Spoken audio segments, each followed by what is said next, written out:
Hi everyone, this is Justin Rulon back with a new video, and in today's video I am going to be doing a long-term review of the iPhone XS Max.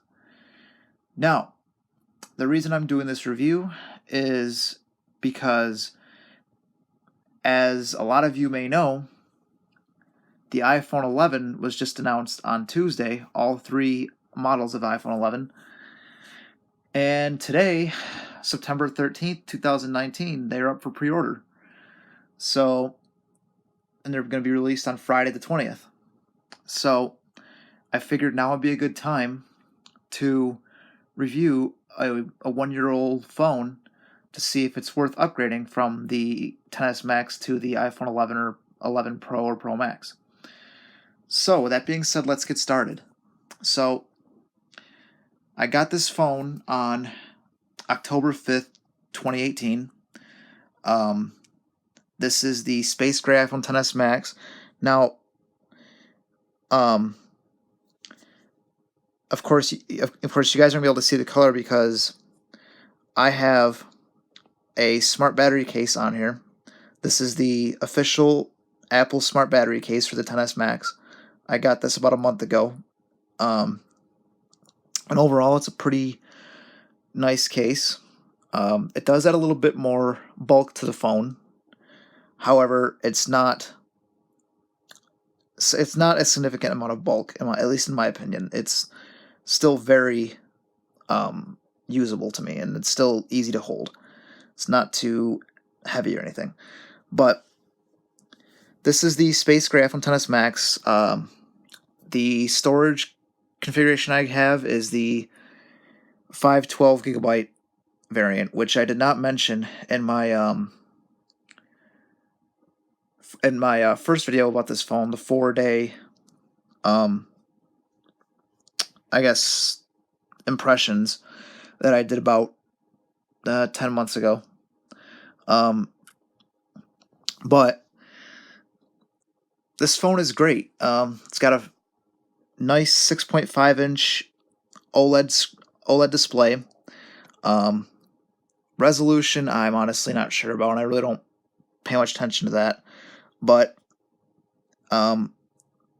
it's a pretty decent screen when I do use it. Most of the time I use screen curtain, but there are times where I will use my vision and not use screen curtain, because there are times where I do like to look at what I do like to see the content of my screen. So, but the screen on here is nice. This phone is IP68 water and dust resistant, so if you're outside in the rain or you drop it in a puddle, you'll be fine. Your phone will be still in working condition, which is great.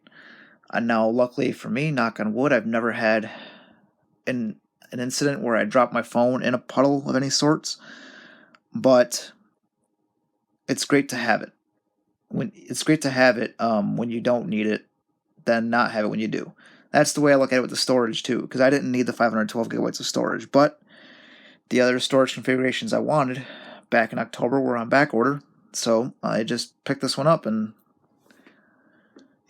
I haven't used nearly the storage that's on this phone, but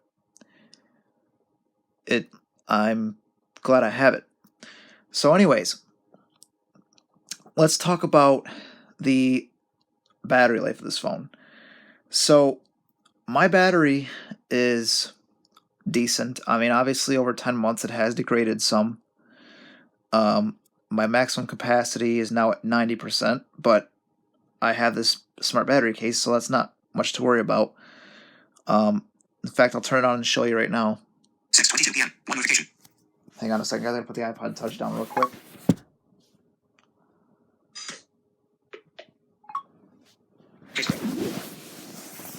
Okay. So here's the screen.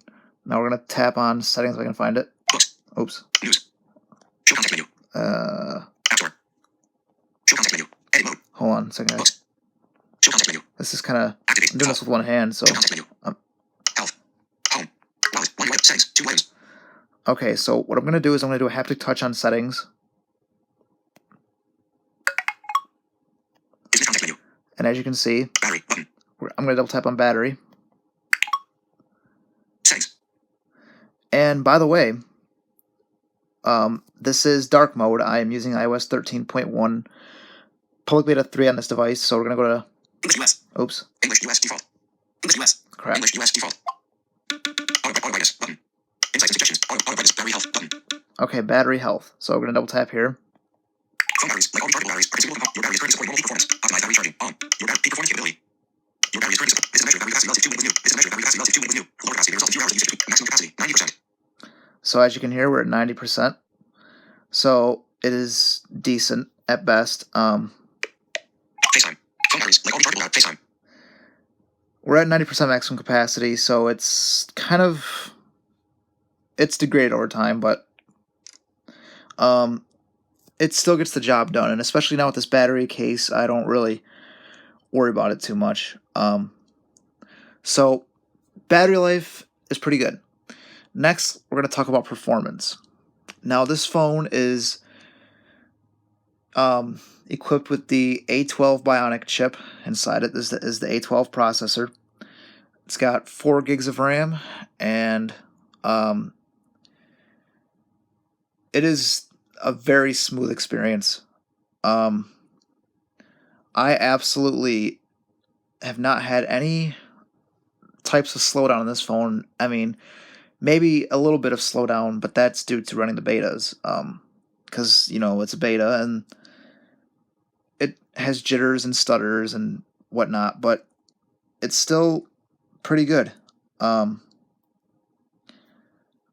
Overall, I think the performance on this phone is pretty decent, and I apologize if there's a little glare. I can kind of tell there's a little bit of glare, but I don't think it's too bad. Excuse me. Anyways, performance is awesome. Like most iPhones, iOS is very optimized. Both hardware and the software are very well optimized. So this phone, you know, iPhones generally do not need that much RAM. Now, the iPhone 11 Pro Max and 11 Pro have 6 gigabytes of RAM, which is crazy for an iPhone. But that, I mean, to me, that's just incredible. But 4 gigs of RAM will get you through as well, too. Next, we'll talk about the camera. Now, the camera on this phone is a pretty good camera. Of course, I can't really make too many judgments about it because I mainly use it for recording my content that I do on this channel. But I will say it's pretty good. The audio quality, though, when recording videos is absolutely amazing. Now, yes, it's stereo, which, you know, I appreciate stereo recording, but I do still think it's a little... People overhype it sometimes, but besides the stereo recording, the microphone on this device is very, very good. It's crisp and it's clear, and it just makes for an overall good sounding video or a good sounding voice memo or anything you recorded. It's very well done. And I like the camera on here. I think it's very nice. Everything is just quite optimized, and sorry about that, guys. I got a text message. I'll have to check that later. But yeah, the camera's great. So next, let's talk about the speakers. Now, this phone has a dual speaker setup. So we have the speaker on the bottom of the phone. I'm not sure if you can see. No, you probably can't. But there's a speaker on the bottom, and then we have the earpiece, which acts as the secondary speaker. And speaker quality on this phone is absolutely great. I'll tell you guys a story. When the last day I had my Galaxy S8 Plus on October 5th, I came home. Well, I came home with my new iPhone, with this XS Max. I turned on VoiceOver, and and the second I turned it on, I was absolutely blown away. Coming from my Galaxy S8 Plus with a single firing bottom speaker, I was blown away. It's the speaker on here just caught me by surprise, and I am very I am thrilled with the speaker on this phone. If you if you want a nice a nice set of speakers to play music on and to listen to your podcasts or watch movies or YouTube or anything like that, this phone is great for that. With the quality of these speakers, it is just top notch. So next, we're going to talk about the software and iOS. Now, this phone shipped with iOS 12.0, and that ran quite smooth on here. Now, I used iOS 12 on this phone all the way up until 12.3.1. And then on June 17th, 2019, I installed iOS 13.0 Developer Beta 2. And then I switched over to public beta. And now I'm running iOS 13.1 Developer Beta 3. And you guys just saw one of the flagship features in iOS 13, dark mode. I have a video on my channel going over my experience with iOS 13 so far. So if you'd like to know more about the software, check that video out. But iOS in general is absolutely nice. Smooth, consistent, and reliable. I have nothing to complain about. So I'm going to answer the question that a lot of people have on their minds. And this is for me personally. This is strictly my opinion. You don't have to take this as anything. Ultimately, you decide what you spend your money on, and you decide what you want to do, and you have your reasons for upgrading or not upgrading. That's your prerogative. However, for me, while the iPhone 11 Pro Max seems like a great device, I am not interested in upgrading. I'm going to stick with my XS Max. At least, sorry about that, guys. I'm going to stick with my XS Max at least until next year's iPhones come out, where they're going to have USB-C and 5G, and perhaps Touch ID might make a comeback. That's still a rumor at this point. But to me, in my honest opinion, it is not worth upgrading from the 10s Max to the 11 Pro Max. Now, of course, due to the fact that the 10s Max has been discontinued and Apple is no longer selling it new, you will get pretty good value for selling this phone.